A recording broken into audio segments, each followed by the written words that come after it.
Hello, good morning, everybody. Welcome to the class BMN 521 seminar in Buddhist terminology. Today is February 13th, 2023. As I told you, at the last session, today is the midterm day.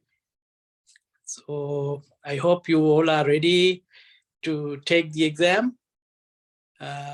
In terms of reviewing what we did in this class over the last 4 to 5 weeks, you remember we started from looking at the overviewing the English translations of Buddhist texts. So you know that if you look at the history of the translating Buddhist texts, it has about like 200 years, around 200 years of history. And during that time, I mean, we are talking about the English translations, not the other translations.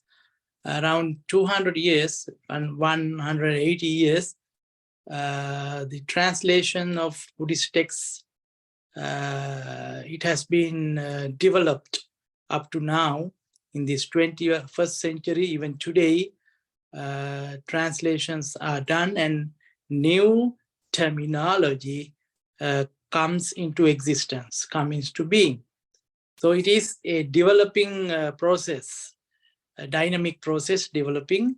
And remember, we looked at original translations that were started in England, English by the English, European two languages, out of them the English especially.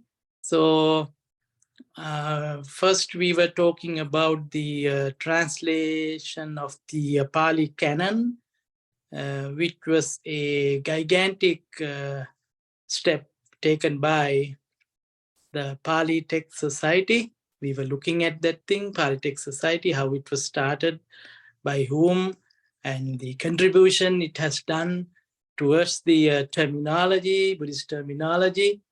And also we were talking about the Pali Text Society, PTS dictionary.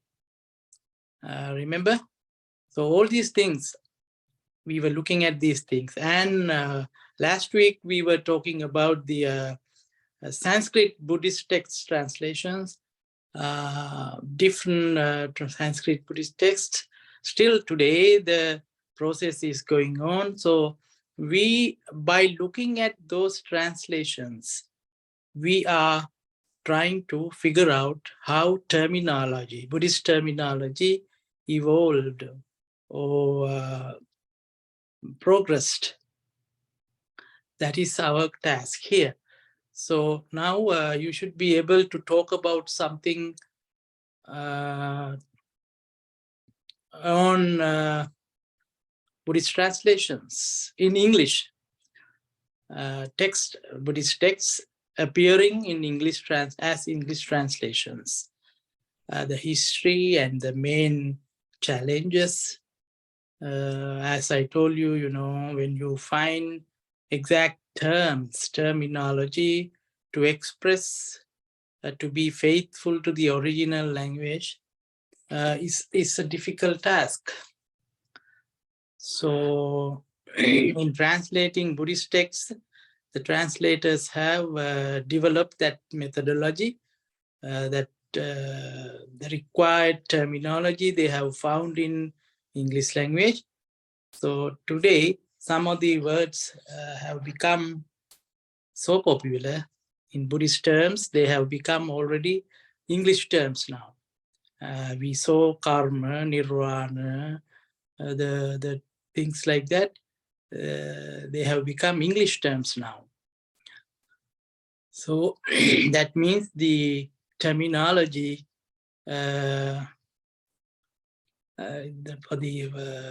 task has been successful. And other than that, there are technical terms that we use in translations. So in Pali, I told you at the beginning that Tripitaka or Tripitaka in Pali, we have found the word canon. In Christianity and Catholicism also you find the word canon. So see the terminology appearing in Buddhist field, borrowing the terms from the Christian background or the Western world. Terms have been there. So likewise, even for difficult concepts, difficult and alien foreign concepts, when you are talking about Buddhism in European languages, in English, of course, the concepts as well as the terms has to be really, really foreign, new.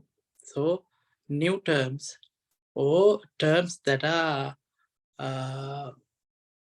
very close to the original text should be developed.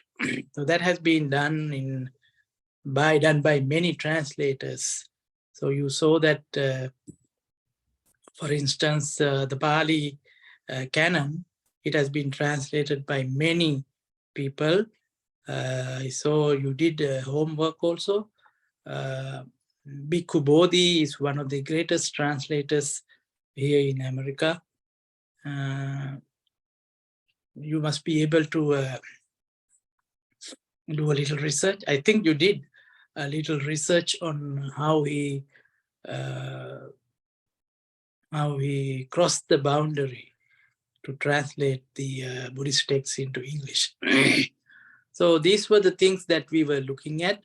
So you will get, I'm not going to discuss too much today as I'm not feeling well. And so this is a little bit of review, not a complete one. You will get the exam in email.